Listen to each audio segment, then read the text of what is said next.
I don't need international law. My own morality, my own mind is only thing that can stop me. আমার আন্তর্জাতিক আইনের দরকার নেই, একমাত্র আমার নৈতিকতাই পারে আমাকে থামাতে। দ্বিতীয় মেয়াদে ক্ষমতা গ্রহণের পর মার্কিন প্রেসিডেন্ট ডোনাল্ড ট্রাম্প আরও আগ্রাসী, আরও বেপরোয়া হয়ে উঠেছেন। এবার শুধু কথার ঝড়ই তুলছেন না, কাজেও প্রমাণ করছেন তিনি কতটা সাম্রাজ্যবাদী। ইতিমধ্যে ভেনেজুয়েলার ক্ষমতাসীন প্রেসিডেন্ট নিকোলাস মাদুরোকে রাষ্ট্রীয় বাসভবন থেকে তুলে এনেছেন, জন্ম দিয়েছেন নতুন এক বিতর্কের। তবে কি বিশ্ব ব্যবস্থা জঙ্গল ল বা জঙ্গলের আইনে চলবে? জোর যার মূল্য তার। ডোনাল্ড ট্রাম্পের দাবি, নিকোলাস মাদুরোর সরকার তার দেশে কোটি কোটি টাকার কোকেন পাচার করছেন, সেই সাথে ভেনেজুয়েলার সন্ত্রাসীদের তার দেশে পুশ করছেন। প্রত্যক্ষ ও পরোক্ষভাবে মার্কিনদের স্বার্থের বিরুদ্ধে কাজ করছেন মাদুরো, তাই তাকে গ্রেপ্তার করে বিচারের মুখোমুখি দাঁড় করাতে চান ট্রাম্প। কিন্তু সারা বিশ্ব জানে ট্রাম্পের মূল ইন্টারেস্ট সন্ত্রাস দমন কিংবা মাদক না, তার মূল টার্গেট ছিল ভেনেজুয়েলার তেল। মাদুরোকে আটকের 2 সপ্তাহের মাথাতেই ভেনেজুয়েলার তেলে হাত দিয়ে সেই শঙ্কাকে প্রমাণ করলেন ডোনাল্ড ট্রাম্প। মাদুরোকে আটকের পর আশ্চর্যজনকভাবে সারা পৃথিবীতে যেন পিনপতন নিরাপত্তার প্রতিযোগিতায় নেমেছে মানবাধিকার সংস্থা থেকে শুরু করে ইউরোপীয় ইউনিয়ন কিংবা জাতিসংঘ। প্রতিবাদ জানানো তো দূরের কথা, নিজেদের নিরাপত্তার ভয়ে তটস্থ বিশ্ববাসী। আধুনিক ভূরাজনীতিতে কোনো প্রকার যুদ্ধ ছাড়া, কোনো প্রকার পূর্ব ঘোষণা ছাড়াই ইচ্ছামতো একটি স্বাধীন দেশের প্রেসিডেন্টকে তুলে আনা সম্ভব? সেটা শুধু সম্ভবই করলেন না ট্রাম্প, অন্যদেরকেও দিয়ে দিলেন বার্তা, তুমি আমেরিকার বিরুদ্ধে যাবে তো তুমি শেষ। মাদুরোকে আটকের পরপরই পৃথিবীর সবচেয়ে বড় দ্বীপ গ্রিনল্যান্ড দখলের ঘোষণা দেন ট্রাম্প। এবার জাতীয় নিরাপত্তা ও ভৌগোলিক সুবিধার কথা শোনালেন ট্রাম্প। যদিও গ্রিনল্যান্ডে মার্কিন ক্যাম্প আছে এবং চুক্তি অনুযায়ী ট্রাম্প চাইলেই সেখানে যত খুশি সেনা মোতায়েন করতে পারেন, কিন্তু তাতে ডোনাল্ড ট্রাম্পের পোষাচ্ছে না, তার চাই মালিকানা। তার ভাষায়, মালিকানা বা ওনারশিপ খুব গুরুত্বপূর্ণ।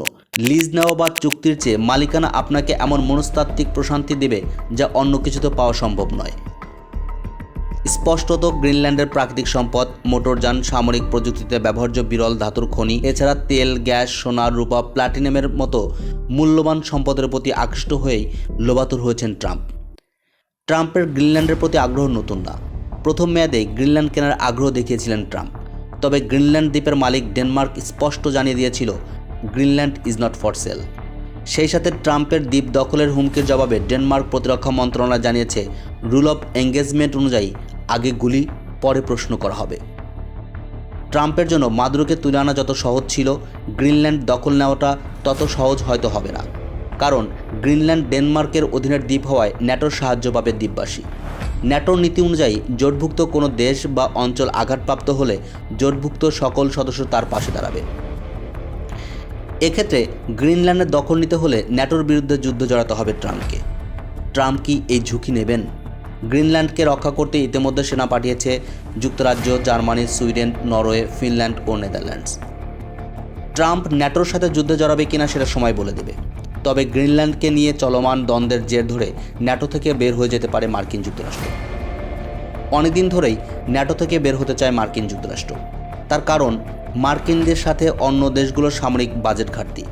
আমেরিকা যেখানে প্রতি বছর 8 থেকে 900 বিলিয়ন ডলার ব্যয় করে সামরিক খাতে, অন্যরা সেখানে মাত্র 50 থেকে 60 বিলিয়নের বেশি খরচই করে না। যদিও ট্রাম্পের জোরাজোরিতে সম্প্রতি তারা বাজেট বাড়িয়েছেন, তবে তাতেও মন ভরেনি ডোনাল্ড ট্রাম্পের। এমনটা হতেই পারে যে গ্রিনল্যান্ডের ইস্যুতে ন্যাটোর বিরুদ্ধে গিয়ে ন্যাটোকে ডিজলভ করে দিল মার্কিন যুক্তরাষ্ট্র। তবে ডোনাল্ড ট্রাম্পের যে কোনো প্রকার ধ্বংসাত্মক কর্মকাণ্ডে বিলীন হয়ে যেতে পারে দ্বিতীয় বিশ্বযুদ্ধ পরবর্তী বিশ্ব ব্যবস্থা। দ্বিতীয় বিশ্বযুদ্ধের পরবর্তীতে নতুন এক বিশ্ব মডেলের জন্ম হয়। দ্বিতীয় বিশ্বযুদ্ধের ধ্বংসাবশেষের উপর দাঁড়িয়ে ট্রাম্পের পূর্বপুরুষ হেনরি ট্রুম্যান কথা দিয়েছিলেন, মুক্ত বিশ্ববাসীকে রক্ষা করার দায়িত্ব নেবে আমেরিকা। হিটলার পরবর্তী বিশ্বকে সোভিয়েত ইউনিয়নের কমিউনিজম থেকে রক্ষা করবে আমেরিকা। আমেরিকা দেবে নিরাপত্তার ডলার, বিনিময়ে অন্যরা দেবে নিঃশর্ত আনুগত্য। আর এর উপর ভিত্তি করেই গড়ে উঠেছিল ন্যাটো, IMF, বিশ্বব্যাংক, জাতিসংঘ। তবে 2025 সালের ডিসেম্বরে হোয়াইট হাউস থেকে প্রকাশিত national security strategy of the United state of America প্রকাশিত হবার পর ইউরোপীয় নেতাদের কপালে চিন্তার ভাঁজ পড়ল। যে আমেরিকাকে এতদিন তারা বিশ্বস্ত মিত্র মনে করেছে, সেই আমেরিকা এখন তার পুরাতন মিত্রদের মিত্র হিসেবে দেখছেন না, দেখছেন প্রতিযোগী হিসেবে। তাদের মতে 80 বছর আগের নিয়ম দিয়ে বর্তমান সম্পর্ক চলতে পারে না। এখানে আমেরিকার কারো বন্ধু নয়, সম্পর্কের মাপকাঠি এখন শুধুই প্রভু আর ভৃত্যের। যে প্রভু চাইলে যে কোনো সময় যে কোনো দেশের সার্বভৌমত্বের উপর আঘাত আনতে পারে। নিজের সুবিধামতো দখল নিতে পারে যে কোনো কিছু। যে বাঘ আইন মানে না তাকে রুখবে কে?